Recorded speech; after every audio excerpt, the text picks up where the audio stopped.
Mari kita semua berdoa. Tuhan Yesus yang baik, terima kasih untuk pagi yang indah ini, di mana kami boleh secara virtual, secara online melakukan ibadah buat gereja kami. Tidak mengurangi rasa hormat kami, rasa hati kami untuk mencari Engkau di tengah-tengah ketidakpastian yang ada di dunia ini, Tuhan. Kami tetap mencari Engkau. Walaupun kami tahu kadang dunia ini tidak bisa memberikan jaminan atas kehidupan kami. Tapi kami punya jaminan atas kehidupan kami di dalam Engkau. Dalam nama Tuhan Yesus kami punya jaminan atas kehidupan kami. Sebab itu pada saat pagi hari ini, berkati kebenaran firman-Mu akan hamba sampaikan. Ya, kebenaran firman-Mu berkati hamba. Berkati seluruh jemaat, keluarga hamba. Dalam nama Tuhan Yesus, kita semua bisa katakan, amin. Amin. Selamat pagi, saudara Tuhan. Kita akan buka Alkitab kita di dalam Yakobus. Kita buka Yakobus pasal yang pertama.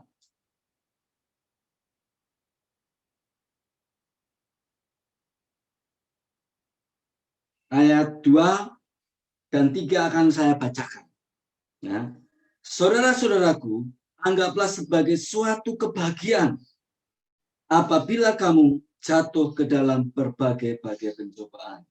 Sebab kamu tahu bahwa ujian terhadap imanmu itu menghasilkan. Amin. Saudara Tuhan, mulai kemarin tanggal 3 sampai tanggal 20 Juli, pemerintah menetapkan pembatasan dalam skala besar. Karena COVID-19 per hari ini 27.000 lebih. Dan kalau kita melihat kondisi saat ini, kita mendengar juga berita yang mungkin orang-orang yang terpapar dengan COVID-19. Saudara, mungkin di grup WA keluarga, di grup WA teman-teman, di grup WA kerja, minta dukungan doa. Karena ada teman, ada saudara, ada rekan-rekan semua yang kena dengan COVID-19.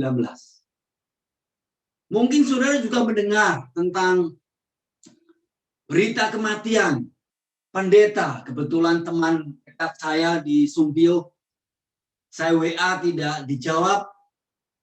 3 hari yang lalu saya mendengar Pak Dania dipanggil Tuhan. Gitu. Mungkin saudara juga mendengar sanak saudara kita kena COVID-19, meninggal. Mungkin ada sahabat kita, mungkin ada teman kita, mungkin ada rekan kita. Kalau kita melihat hari-hari ini, beritanya adalah berita tentang kematian. Berita tentang teman-teman kita, saudara kita, pendeta kita, rekan pelayanan kita, dipanggil Tuhan karena COVID-19. Dan itu sangat menyedihkan. Tetapi juga di sisi lain dunia usaha diambang kebangkrutan. Mal tutup. Banyak pegawai akhirnya kerja paruh waktu dengan gaji dipotong. Kalau yang di pabrik-pabrik juga mengalami permasalahan. Dan juga di sektor yang lain, dunia kerja mengalami PHK, kerja paruh waktu. Dan sekarang ini, COVID-19 sudah dalam varian baru, yaitu Delta. Yang menurut informasi, penyebarannya begitu cepat. Hanya melalui berpapasan kita bisa kena. Artinya apa? Artinya ini menambah ketakutan kita, menambah ketidakpastian hidup kita. Sudah kita runtuh secara ekonomi, sudah kita kehilangan komunikasi dengan rekan-rekan saudara kita kehilangan rasa emosi dengan teman, yang dengan saudara kita, yang dengan rekan gereja kita. selama ini kita komunikasi, selama ini kita bisa nongkrong ngopi, selama ini kita bisa bergurau, selama ini kita bisa ngobrol dengan enak. Tetapi dengan situasi kayak gini, semua terbatasi. Bahkan ada ketakutan, ada ketidakpastian. Bahkan ada anak-anak yang diberitakan di media bahwa ada anak-anak yang putus sekolah karena tidak mampu lagi itu sekolah secara online dengan pulsa, dengan semuanya. Dunia ini seperti ada dalam ketidakpastian. Dunia ini seperti ada ketidakpastian. Tetapi Alkitab yang baru kita baca ini menyatakan kepada kita, berbahagialah apabila kamu jatuh ke dalam berbagai pencobaan. Artinya kita diminta tegar, kita diminta mengalah dalam kehidupan kita diminta tetap tegar di tengah-tengah situasi yang tidak pasti. Pertanyaannya buat kita, bagaimana kita bisa tegar? Bagaimana kita tetap bisa tegar di tengah-tengah situasi badai yang tidak menentu? Bagaimana kehidupan kita bisa tegar di tengah-tengah sepertinya sudah tidak ada harapan? Bagaimana kita bisa tegar di tengah-tengah situasi yang sepertinya dunia ini gelap? Dunia ini sepertinya sudah tidak ada kepastian. Bukan hanya di Indonesia, di belahan dunia, di Amerika, negara juga mengalami keruntuhan secara ekonomi. Tetapi Alkitab ini kita diminta. Kita mengatakan, saudara-saudara, adalah sebagai suatu kebahagiaan apabila kamu jatuh di berbagai pencobaan. Bagaimana kita tetap tegar di dalam dunia tidak kepastian? Yang pertama, tetap bahagia. Teks itu berkata, berbahagia.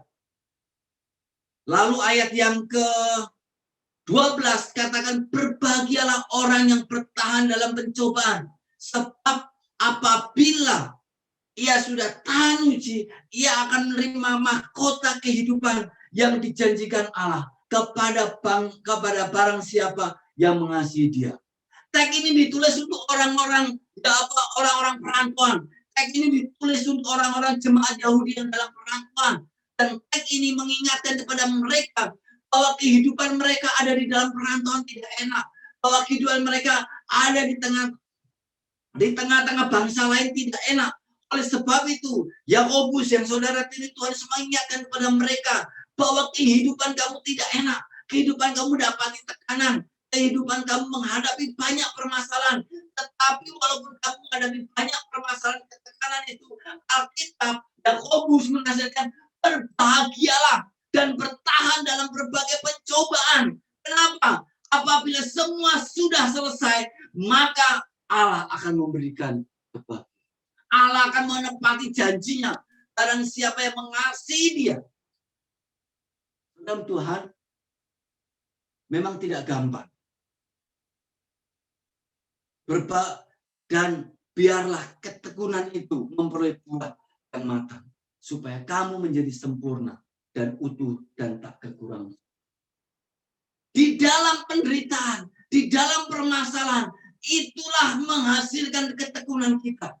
Menghasilkan kekuatan dalam hidup kita. Karena pas katakan saat kita lemah, maka Kristus menjadi kuat dalam kehidupan kita. Saat kita menghadapi permasalahan, justru itulah pernah membuat kita menjadi mampu untuk bertahan dalam tumpuan permasalahan dalam kehidupan kita. Kita bertumbuh di dalam tekanan kehidupan kita. Mungkin saat ini saudara mengalami berbagai permasalahan, pernah mengalami kena COVID, pernah saudara sekarang ini mungkin mengalami ekonominya runtuh. Saat ini saudara mungkin mengalami kehidupan yang tidak pasti. Apakah pekerjaan saya bisa eksis? Apakah dagangan saya bisa eksis? Apakah pekerjaan salah ini bisa bertahan lama? Beberapa minggu yang lalu saya dapat WA dari seorang ibu. Doakan Pak. Karena walaupun tokonya besar, tapi tidak ada pembeli. Walaupun tokonya ada, tapi justru dia mengalami kerugian. Kenapa? Karena harus bayar karyawan. Itu real. Di Bandung ada real mengalami seperti itu. Minta tolong dukung doa. Kelihatannya orang melihat bahwa kehidupan orang yang naik mobil, naik motor, semuanya mengalami kemerdekaan, semua mengalami tekanan, semua mengalami kehidupan. Tetapi Alkitab mengatakan kita harus berbahagia, karena dengan berbahagia kita punya pengharapan. Dengan bahagia kita memiliki pengharapan dalam Tuhan. Dengan bahagia kita memiliki kekuatan. Dengan bahagia kita bisa memiliki semangat. Dengan bahagia kita bisa melanjutkan kehidupan kita. Kalau kita tertekan dengan masalah, kita murung, kita putus asa, kita apatis, kita sepertinya sudah tidak ada harapan lagi, maka kehidupan kita menjadi lebih berat. Maka kita katakan, hati yang gembira itu adalah Alkitab tidak salah, hati yang gembira itu adalah obat. Tetapi pertanyaan, bagaimana bisa kehidupan kita bergembira, bagaimana bisa kehidupan kita bahagia? Salah satunya cara yang terbaik adalah kita mengatakan kita harus lekat, kita harus dekat kepada pemilik alam ini, kita harus lekat kepada Tuhan yang mempunyai segalanya. Gimana jadi ngilanginya?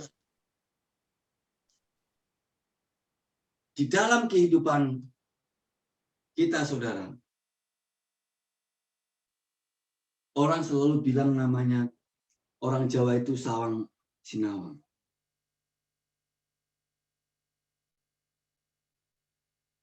Kelihatannya baik, kelihatannya bahagia, tetapi belum tentu bahagia.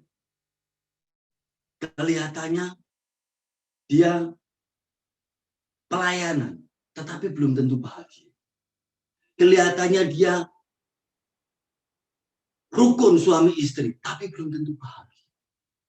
Karena kebahagiaan itu tidak dapat kita ekspresikan dengan kita hanya berdua, hanya kita tertawa. Kebahagiaan itu dapat kita ekspresikan waktu kita ada di dalam kesendirian, waktu kita sepertinya ada di dalam tekanan, waktu kita dengan banyak orang kita bisa tersenyum, kita bisa bahagia, kita dengan anak-anak kita bisa bahagia. Tetapi sebenarnya pada waktu kesendirian kehidupan kita, kadang kita merasa kehidupan kita tertekan berat, tidak bahagia. Itu salah. Fanny Crosby, orang penyarang lagu Ku Berbahagia, Yakin Teguh. Ya. Yesus abadi kepunyaanku, aku warisan, aku ditebus, ciptaan baru, Roh Kudus. Aku bernyanyi, aku bahagia, memuji Yesus selamanya. Fanny Crosby seorang yang buta, tetapi dia mengarang lagu yang judulnya Ku Berbahagia. Dia mengarang lagu, dia bisa mendengarkan bagaimana ku dengar burung-burung bernyanyi. Di dalam kondisi yang buta, tetapi dia bisa menciptakan lagu. Di dalam kondisi yang buta, dia bisa mengarang lagu yang begitu indah dan dinyanyikan sampai sekarang. Artinya apa? Artinya situasi, kondisi kehidupan kita tidak menentukan bahagia. Keadaan kita tidak menentukan bahagia. Keadaan kekayaan kita tidak menentukan bahagia. Permasalahan kita tidak menentukan bahagia. Tetapi yang menentukan bahagia adalah waktu kita mengenal Yesus sebagai Tuhan Juru Selamat. Waktu kita mengenal Tuhan menjadi kehidupan, relasi kehidupan kita. Waktu kita berdoa kepada Tuhan dan kita mengenal rancangan Tuhan dalam kehidupan kita. Itulah yang menjadikan kita bahagia. Walaupun permasalahan banyak, walaupun problemnya banyak, sepertinya tidak ada harapan dalam kehidupan kita. Sepertinya tidak ada kepastian. Tetapi waktu kita punya relasi dengan Tuhan, maka kebahagiaan itu ada. Maka sukacita itu ada. Maka kita katakan, hati yang gembira adalah obat. Maka itu menjadikan kita semangat. Yang menjadi permasalahan dalam kehidupan kita adalah situasi yang menguasai kita. Bukan relasi hubungan kita kepada Tuhan. Keadaan yang menguasai kehidupan kita. Permasalahan yang menguasai kehidupan kita. Bukan relasi kita dengan Tuhan. Kebahagiaan kita kadang ditentukan oleh keadaan. Kebahagiaan kita ditentukan oleh situasi. Harusnya kebahagiaan kita ditentukan sejauh mana kita kenal dengan Tuhan. Kebahagiaan kita ditentukan sejauh mana kita punya relasi dengan Tuhan dengan membaca Alkitab ini. Harusnya kebahagiaan ditentukan bagaimana kita mengenal rancangan Tuhan dalam hidup. Paulus begitu bahagia dengan Tuhan. Bukan karena Paulus penderita. Dia katakan, aku suka cita, aku bersuka cita, aku bersuka cita. Bukan karena Paulus keadaannya baik, tetapi dia bisa mengenal Tuhan. Paulus katakan, aku yang paling hina, aku yang tidak layak, aku yang harusnya dihukum mati. Tetapi karena dia mengenal Kristus, maka Paulus katakan, aku suka cita. Kebahagiaan Paulus tidak ditentukan waktu dia ada dalam penjara. Kebahagiaan Paulus tidak ditentukan waktu dia ada di dalam penderitaan. Kebahagiaan Paulus tidak ditentukan pada waktu dia memiliki uang banyak, memiliki kedudukan banyak. Tidak. Tetapi kebahagiaan Paulus ditentukan, sukacita Paulus ditentukan waktu dia mengenal Kristus dalam kehidupan. Di tengah kehidupan kita saat ini, saudara, menjadi momen yang terbaik untuk kita mengenal Kristus. Momen ini momen terbaik untuk keluarga kita, suami kita, anak kita, rela semuanya untuk mengenal Kristus lebih. Ini menjadi momen terbaik buat seluruh keluarga kita membangun mezbah keluarga untuk Tuhan. Ini menjadi momen terbaik bagi kita membangun kehidupan relasi kepada Tuhan supaya kebahagiaan itu terus ada di tengah-tengah badai yang kehidupan kita. Di tengah-tengah badai yang membuat kita tidak pasti, tetapi kita tetap. Yang kedua, bagaimana supaya kita tetap tegar di tengah badai ketidakpastiannya, itu tetap beriman. Ayat 6 katakan, hendaklah ia memintanya dalam iman. Sama sekali jangan bimbang. Sebab orang yang bimbang sama dengan gelombang laut yang diombang-ambingkan kian kemari oleh angin. Orang yang demikian jangan mengira bahwa ia akan menerima sesuatu dari Tuhan. Sebab orang yang mendua hati tidak akan tenang dalam hidup. Yang kedua, bagaimana kita tetap tegar di tengah ketidakpastian, yaitu tetap beriman. Di dalam media sosial, saya banyak membaca bagaimana orang-orang akhirnya mengakhiri hidupnya dengan bunuh diri. Bahkan 2 hari yang lalu di Wonosari, seorang terpapar COVID-19, lalu dia keluar, dia bunuh diri. 2 hari yang lalu. Terus saya membaca berita lagi, karena masalah COVID-19, lalu tidak ada pekerjaan. Akhirnya permasalahan itu tidak selesaikan. Dia mengakhiri hidupnya dengan bunuh diri. Bahkan beberapa minggu yang lalu kita mendengar pengantin yang di Manado, ya. Dia belum pemberkatan, sudah loncat dari hotel, bunuh diri. Alibinya katanya ya cerdas, tapi bunuh diri. Situasi kehidupan seseorang, situasi kondisi yang terjadi, itu membuat orang-orang, baik mereka yang percaya kepada Kristus maupun yang tidak percaya Kristus, ada di persimpangan jalan. Apakah dia mau tetap berjalan di dalam kebenaran Tuhan, ataukah dia mau mengakhiri kehidupan ini? Karena dia sudah tidak tahu lagi dengan situasi keadaan ini. Dia sudah tidak tahu dengan situasi kondisi ini. Apakah saya masih bisa bertahan di tengah-tengah kehidupan yang tidak baik? Apakah saya bisa bertahan di tengah-tengah kehidupan yang tidak ada kepastian? Apakah saya bisa bertahan setelah saya menikah, setelah saya berkeluarga? Apakah saya bisa membawa istri, anak-anak kita ada di dalam kebahagiaan, tetap memiliki masa depan? Apakah saya bisa membiayai kuliah anak saya? Apakah saya bisa membiayai sekolah anak saya? Apakah saya bisa membiayai kehidupan keluarga? Sedangkan situasi kondisi ini tidak pasti. Banyak orang mengalami kondisi seperti ini. Bahkan beberapa orang mulai terjun dalam dunia kejahatan. Karena dia tidak tahu situasi seperti ini. Tetapi Alkitab memberikan kita, hendaklah kita memintanya dalam iman. Artinya apa? Walaupun situasi tidak baik, kita diminta untuk tetap percaya kepada Tuhan. Alkitab mengatakan, kalau kita bimbang, kalau kita ragu-ragu dengan Tuhan, kita tidak akan menerima berkat Tuhan. Kalau kita ragu-ragu dengan Tuhan, kita tidak akan pernah menerima pertolongan dari Tuhan Yesus. Kalau kita ragu dengan Tuhan, kita tidak akan menerima pertolongan dari Tuhan Yesus. Alkitab katakan, sebab orang yang mendua hati tidak akan tenang dalam hidupnya. Mendua hati itu apa? Bimbang. Mendua hati itu apa? Ragu-ragu. Mendua hati itu apa? Tidak percaya sepenuhnya. Mendua hati itu apa? Antara serius dan tidak. Mendua hati itu apa? Antara sungguh-sungguh dan tidak. Mendua hati itu apa? Kadang percaya, kadang tidak. Mendua hati itu apa? Kadang semangat, kadang tidak. Alkitab mengatakan orang yang demikian tidak mendapat pertolongan dari Tuhan.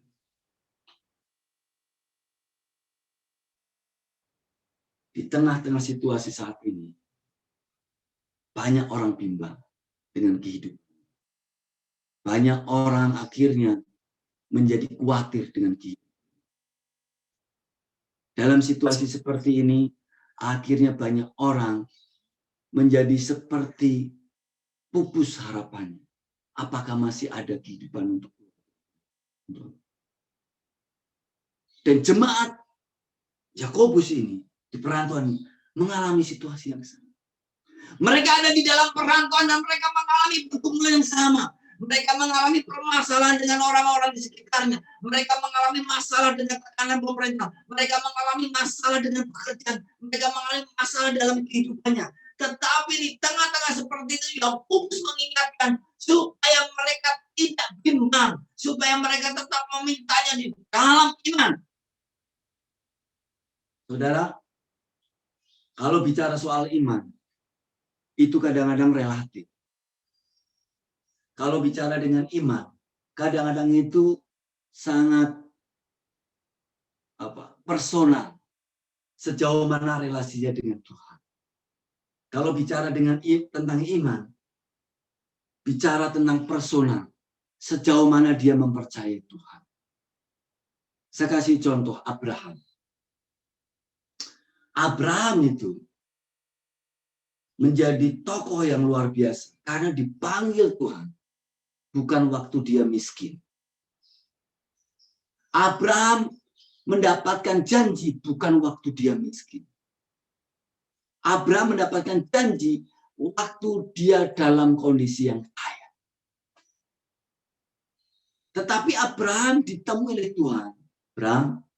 Abraham, aku berjanji untuk kamu bahwa aku akan memberkati engkau. Aku akan memberkati keturunan. Aku akan memberkati engkau tanah. Aku akan memberkati engkau kekayaan. Tapi Abraham dalam kondisi yang kaya, bukan dalam kondisi yang miskin. Kalau orang diberikan janji dalam kondisi keadaan miskin, dalam kondisi keadaan kekurangan, maka orang itu akan berkata, ya amin. Tetapi Abraham berbeda.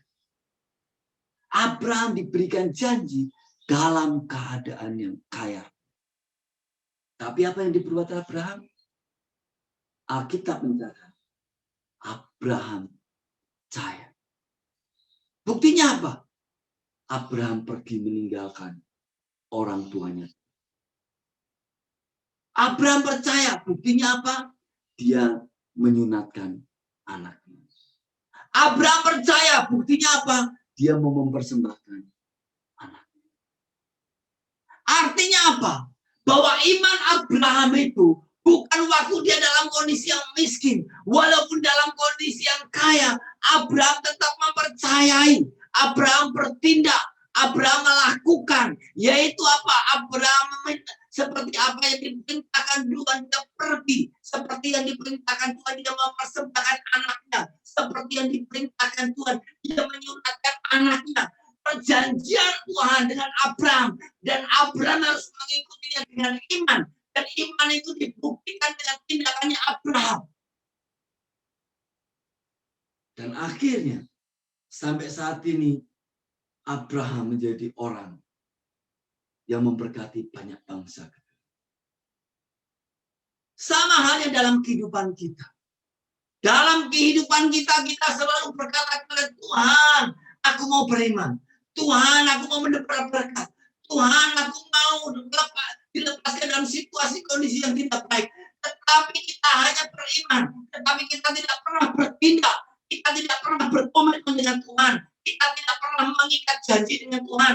Kita tidak pernah kehidupan kita bersungguh-sungguh dengan Tuhan. Abraham diberi janji, tetapi Abraham mengikat janjinya dengan Tuhan. Abraham berkomitmen dengan Tuhan.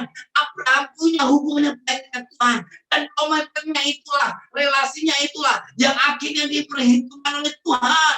Kita hanya selalu berkata beriman, tetapi kita tidak berkomitmen dengan Tuhan. Kita beriman, tetapi kita tidak mengikat dengan Tuhan di dalam kehidupan kita. Kalau kita ingin diberkati, kalau kita ingin kehidupan kita di tengah-tengah situasi yang tidak baik ini, kita tetap tegar. Kita harus beriman. Kita berkomitmen dengan Tuhan. Kita berkomitmen dalam hati kita. Berkomitmen dengan keluarga kita. Berkomitmen dengan seluruh rumah kita. Harusnya kita membangun sebuah keluarga. Kita membangun kebenaran firman Tuhan. Kita hidup di dalam kebenaran firman Tuhan. Di tengah-tengah keluarga kita. Sehingga keluarga kita semuanya diberkati. Dan imannya hidup. Karena kita berkomitmen. Banyak orang tidak bisa berkomitmen dengan Tuhan. Banyak orang hanya main-main dengan Tuhan. Banyak keluarga Kristen, dia berteriak kepada Tuhan, Tuhan, aku punya iman. Tuhan, aku punya iman. Tapi dia tidak pernah mengikat komitmen. Dia tidak pernah berkomitmen. Berkomitmen apa? Sungguh-sungguh dengan Tuhan. Sungguh-sungguh mencari Tuhan. Sungguh-sungguh hidupnya dengan Tuhan. Sungguh-sungguh hidupnya dengan Tuhan. Sungguh-sungguh hatinya kepada Tuhan. Sehingga relasinya dengan Tuhan itu, hatinya itu menjadi bukti.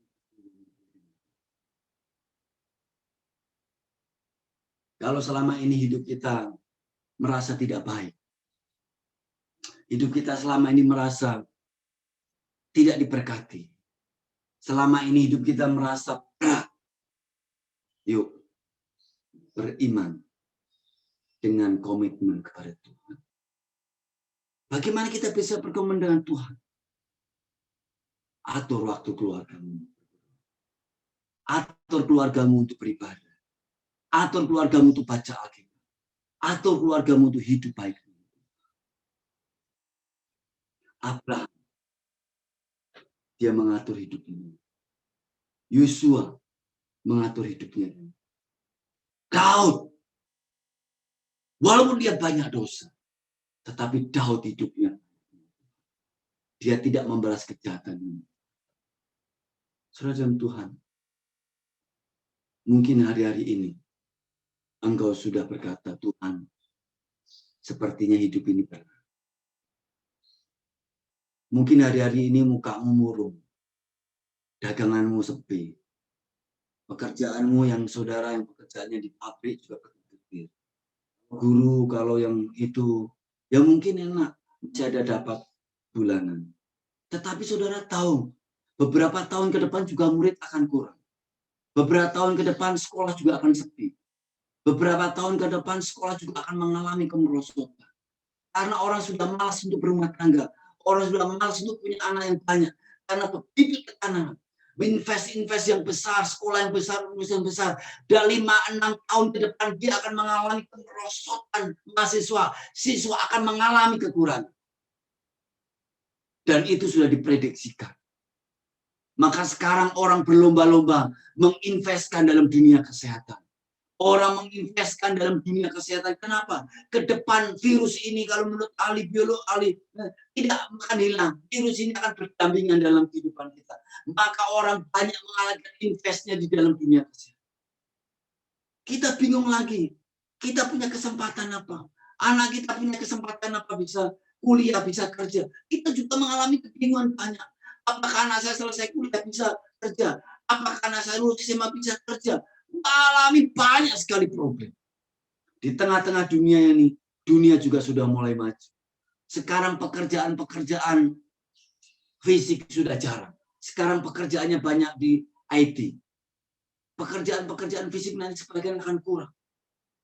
Orang juga mengalami problem. Orang sudah mengalami kesulitan dalam dunia pekerjaan.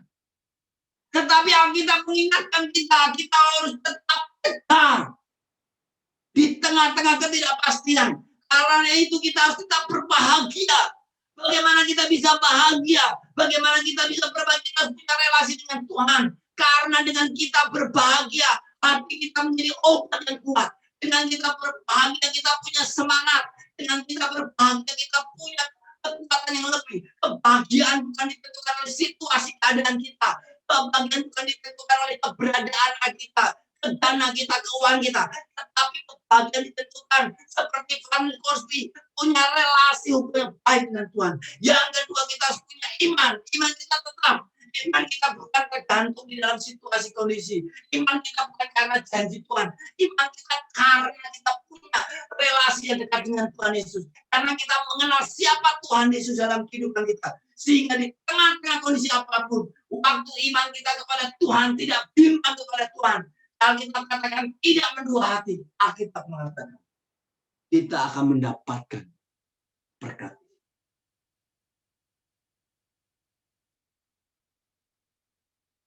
Apa problemmu hari ini? Kekhawatiran, ketakutan. Tetaplah bahagia, tetaplah beriman.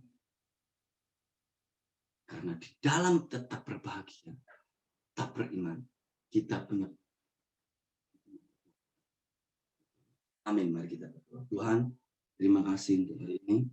Biarlah kebenaran firman jadi kebenaran hidup buat kita dan buat semua. Dalam nama Tuhan Yesus kami doa dan haleluya. Amin. Silakan kepada hostnya.